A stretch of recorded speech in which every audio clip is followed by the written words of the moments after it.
Hi, I'm Crystal. I'm the content director and photographer over at Crystal Clear Photography.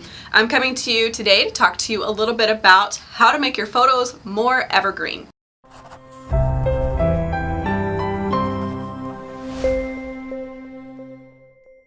As a small business owner, we're always struggling to try to repurpose content, coming up with new content, and trying to find a way to get images that we can use more year-round or on repeat. So let's talk about a few things that you can utilize to help you have your photos be a little bit more evergreen. When it comes to shooting your stock and product images, stop for a moment, take a list of all the things that you can think of that are year-round. For example, greenery, whether it's a green succulent, a green Christmas tree, those kinds of things are always year-round. I can find greenery in almost every image that I shoot, even if it's something like eucalyptus leaves. So maybe those are some things that you can start thinking of that you can use throughout your stock photos or your product images to really help you make sure that your images are standing out, still on brand, but are a little bit more evergreen and they don't feel dated because you decided to use a Christmas tree in a photo that you really would like to reuse throughout your marketing and advertising. Another great item is a book. I mean, hello, we've all got tons of books. You can use books as a background item for your brand photos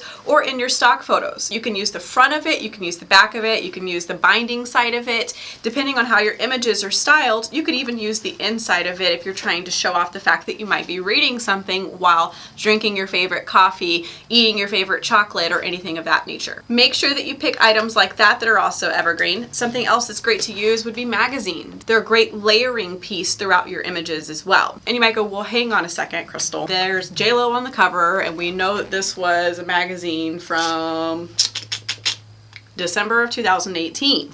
Well, don't worry about that part. Use the inside of the magazine. So maybe initially you might have used the front cover of it and used it for some photos, but now you're trying to come up with images that you can use year-round or year after year, and people aren't going to go, that's so 2018. So then open the inside of it. Find a page that is going to fit the color scheme that you have going on, and you can use the inside. It has no dates on it. These products are going to be products that are still sold, and then you can even cover up faces because, again, this is a layering piece whenever you're doing your stock photos. So again, those are some great things that are going to help you keep your images a little bit more evergreen. So stop for a moment, make a list of all the kinds of things that you can have year-round. Maybe people have blankets year-round, people have watches year-round, they have coffee year-round. Hello. Who survives without coffee? So make sure to choose the kind of items, again, that are going to be year-round types of things. Cameras are used all the time. Sometimes it can be things that might be technically other products, but complement your products. So maybe you're trying to sell a camera strap, so you want to put in different types of cameras. Vintage cameras are always a great stock photo item. You can use books, magazines, greenery, all those kinds of things. So stop for a moment, pick your own brain about the things that you use on a day-to-day basis that aren't seasonal, that you could throw in as a prop for your flat lay. It'll help you make sure that your images are more evergreen, you can use them year-round, and you won't run into those kinds of problems when you're trying to schedule content. And don't forget to click below to subscribe to my channel so you can keep up with the weekly videos that are going to provide you with more tips and information on improving your own brand photography and stock photos.